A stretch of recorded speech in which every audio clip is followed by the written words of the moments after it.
ये सारी चीजें और नाम और लिस्ट जो है वो तैयार हो जाएगी। और जिस तरह से मध्यस्थता की बात कर रही थी, एक मीडिएटर की बात की जा रही थी, वो इसलिए रखा जा रहा है कि इस मामले में जल्द से जल्द एक तीसरा विकल्प तैयार हो और तीसरा विकल्प बन करके इस मामले का फैसला एक कोर्ट की निगरानी में एक जो मीडिएटर है वो कर दे, जिससे कि जो लोग हैं, जो चाहे वो किसी भी धर्म संप्रदाय से रखता हो, उसको इस मामले में न्याय मिले। क्योंकि अगर बात करें अयोध्या जन्म भूमि मामले की बात करें तो पिछले कई सालों से बाकायदा ये मामला कोर्ट में लंबित है। ये मामला तारीख पे तारीख चलते आ रही है। तो इस मामले पर एक जो समाधान और जल्द से जल्द इस मामले का समाधान निकालने की कोशिश के लिए ही बाकायदा इस मामले में मीडिएटर की एक आवश्यकता पड़ रही थी और कोशिश की जा रही है। लेकिन वो मीडिएटर कौन होगा? चाहे वो पूर्व न्यायाधीश हो सकते हैं, पूर्व जस्टिस हो सकते हैं, या कोई पूर्व वकील हो सकते हैं, या कोई बिल्कुल शंकर अभी रोकना चाहेंगे वकील से हो या किसी बिल्कुल का हो। शंकर आपको यहाँ पर रोकना चाहेंगे। कॉम्प्रोमाइज नहीं कर सकते हैं, इसलिए इस मैटर को मीडिएशन के लिए ना भेजा जाए। और अगर आपको इस मैटर को मीडिएशन के लिए भेजना है तो आपको पब्लिक नोटिस इश्यू करनी पड़ेगी। राजीव धवन साहब ने और निर्मोही अखाड़ा ने मैटर को मीडिएशन को भेजे जाने की सहमति जताई है। पर जहां तक अगर दूसरे हिंदू पक्षों का सवाल है, हिंदू महासभा का, रामलला विराजमान का, उन्होंने क्लियर शब्दों में कहा है कि इस मैटर में मीडिएशन पॉसिबल नहीं है। सुप्रीम कोर्ट की भी कई टिप्पणियां रही है, क्या सवाल रहे हैं? देखिए, सुप्रीम कोर्ट ने ये कहा कि आप पहले से क्यों अज्यूम कर रहे हैं कि मैटर में मीडिएशन फेल हो जाएगा, जिसपे हमारा कहना था ये भगवान राम की जमीन है और भगवान राम की जमीन पे हमें कॉम्प्रोमाइज करने का हक नहीं है, इसलिए इस मैटर में मीडिएशन नहीं हो सकता। और उसके अलावा सुप्रीम कोर्ट ने आस्था का भी जिक्र किया है। देखिए, सुप्रीम कोर्ट ने कहा कि हमें पता है ये आस्था का विषय, जस्टिस बोबडे ने कमेंट किया, हमें पता है ये आस्था का विषय है और लोगों की भावनाएं इसमें जुड़ी हुई हैं और इसीलिए हम सब सोच समझ के एक प्रयास कर रहे हैं कि मैटर मीडिएशन के लिए भेजा जाए, जिसपे हिंदू महासभा का क्लियर स्टैंड था कि ऑर्डर 1 रूल 8 सब क्लॉज 4 के तहत पब्लिक नोटिस जारी करनी है और पब्लिक के हर एक आदमी को बुलाना पड़ेगा मीडिएशन के लिए, जिसकी वजह से केस डिसाइड करने में बहुत देरी होगी। इसलिए इस मामले को मीडिएशन के लिए ना भेजा जाए। सुप्रीम कोर्ट ने यह भी सवाल उठाया कि अगर हम फैसला देते भी हैं तो सबको मान्य होगा या नहीं होगा, जिसपे हमने कहा, सुप्रीम कोर्ट ने प्रश्न उठाया कि क्या अगर हम फैसला देंगे सबको मान्य होगा, जिसपे हमने सुप्रीम कोर्ट के सामने प्रोविजन दिखाए सीपीसी के, जिसके तहत अगर सुप्रीम कोर्ट इस मामले में फैसला सुनाएगा तो वो सारे पक्षों पे बाइंडिंग होगा। तो अब ये आदेश कब तक आएगा इस बारे में? अब ये कहना बहुत जल्दी होगा, पर सुप्रीम कोर्ट ने ऑर्डर रिजर्व किया, कभी भी ऑर्डर पास कर सकते हैं। हमारे साथ हैं विष्णु शंकर जैन, हिंदू महासभा की तरफ से। तो हमारे साथ शंकर लगातार बने हुए। शंकर, आपने वकील का बयान सुना, उन्होंने कहा कि मीडिएशन मुमकिन नहीं है।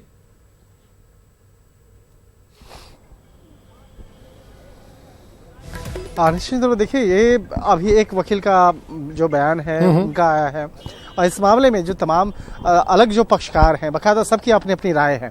तो अब यहाँ पे यही मामला बनता है कि जो एक तारीख पे तारीख बनती जा रही है इस कोर्ट के अंदर में, इसका समाधान कैसे होगा। जब मध्यस्थता की बात आती है तो इसका विरोध होता है।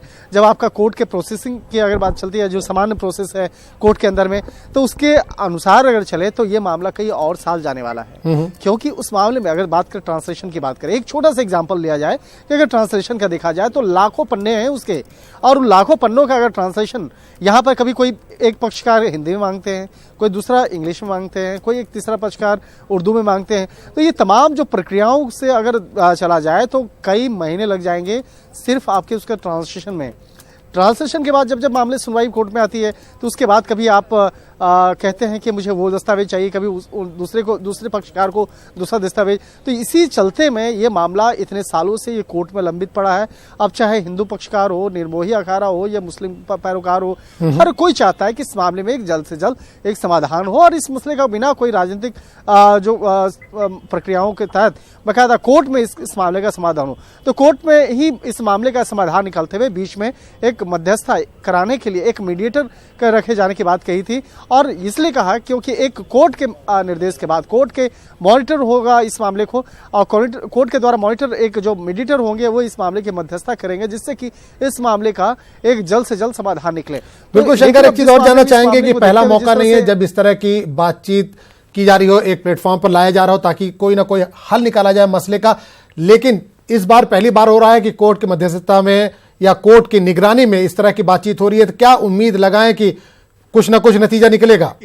जो अनुभव हम बिल्कुल शंकर, इसका जवाब जानेंगे, लेकिन थोड़ा एक बाइट सुन लेते हैं। नहीं हुए और अभी वो समय को जाया करना चाहते हैं। हम लोग समय को अब आगे बर्बाद नहीं करना चाहते। आपसे ये जानना चाहूंगा, 3 मेन आपत्तियां क्यों हिंदू महासभा नहीं चाहता है कि इस मामले पर मध्यस्थता हो? देखिए, सबसे बड़ी बात यह है कि जो कानून कहता है कि अगर रिप्रेजेंटेटिव सूट है तो उस रिप्रेजेंटेटिव सूट में जितने भी स्टेक होल्डर्स हैं दोनों पक्ष के, उनको शामिल किया जाए। अगर सारे स्टेक होल्डर्स उसमें सम्मिलित नहीं होते हैं तो इसका कोई मायने नहीं रखता है। कोर्ट जो डिक्री पास करेगी उसको कैसे लागू कराया जाएगा, यह एक बहुत बड़ा मुद्दा है। तो आखिर ये सुप्रीम कोर्ट की क्या टिप्पणियां रही हैं? कोर्ट ने दोनों पक्ष को चुना है। तो शंकर, आपने दूसरे वकील की भी बाइट सुनी, उनका भी यही कहना है कि यह मुमकिन नहीं है, कोर्ट की निगरानी में भी इस तरह की बातचीत मुमकिन नहीं है।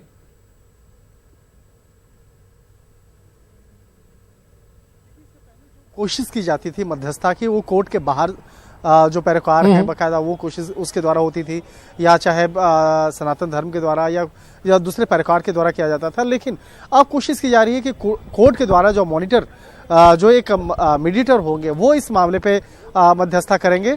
और इसके लिए, और सबसे बड़ी बात है कि इस मामले में मीडिया रिपोर्टिंग को इसलिए बैन किया गया।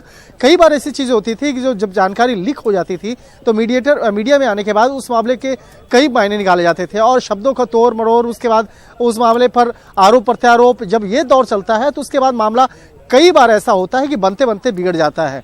तो इसलिए इस बात को ध्यान में रखते हुए आज जिससे बाकायदा चर्चा की जा रही थी कि कोर्ट ने बाकायदा जो एक मीडिएटर रखने की बात की है, उसको जो भी बातचीत होगी, जो भी डिस्कशन होगा, जो भी फैसला होगा, उसको वहां पर मीडिया रिपोर्टिंग करने की अलाउ नहीं होगी। वहां पे किसी भी संवाददाता को, वहां पत्रकार को वहां पे जाने की इजाजत नहीं दी जाएगी जब इस मामले में चर्चा होगी। क्योंकि कई बार जो चीजें होती हैं, जो कच्ची जानकारी होती है, कच्ची जानकारी जब वो अपना एक आकार लेने से पहले ही जब मीडिया में आती थी तो मीडिया आने के बाद उस मामले पे कई तरह के आरोप प्रत्यारोप लगना शुरू हो जाते हैं और कई तरह के पक्ष, एक पक्ष जो है उस पर आरोप लगना स्टार्ट हो जाता है कि आप उस पक्ष से ज्यादा जुड़े हुए नजर आ रहे हैं। तो इसलिए इस मामले पर कोर्ट ने काफी गंभीरता दिखाते हुए इस बात का एक फैसला लिया कि उसके मीडिया ट्रायल नहीं कराया जाएगा, मीडिया रिपोर्टिंग नहीं होगी। तो इसलिए यहाँ से आप रिपोर्टिंग कर सकते हैं, लेकिन आप अपने सूत्रों के हवाले से, लेकिन उस जगह पर जाने की इजाजत और लाइव वहां पे उन सब चीजों को देखने की इजाजत और सुनने की इजाजत नहीं होगी। तो एक तरह से कहा जा सकता है कि कोर्ट का एक बड़ा फैसला है और इस मामले में अब अगली जो तारीख मुकर्रर की गई है, उस अगली तारीख में क्या फैसला लिया जाएगा वो उसी तारीख में पता चल पाएगा। बिल्कुल शंकर, एक चीज और जानना चाहेंगे, हिंदू महासभा ने कहा कि कोर्ट फैसला दे, जो भी फैसला होगा वो सभी पक्षों को मंजूर होगा। तो क्या लगता है, अगर ये जो एक कोशिश है सुप्रीम कोर्ट की सालसी की बातचीत की, अगर वो नाकाम होती है तो कोर्ट दोबारा प्रोसेस शुरू करेगा और जल्द से जल्द फैसला आ सकता है? निश्चित तौर पे देखिए 3 महीने के लिए तो शुरुआती तौर पे रोका गया था, लेकिन अगर सभी तमाम जो पक्षकार है अगर एकजुट नहीं होते हैं, एक बात पे नहीं मानते, तो निश्चित तौर पे इस मामले पर एक जो कोर्ट है, जो सामान्य तरीके से जो पहले सुनवाई चलती थी इस मामले में, उस तरह के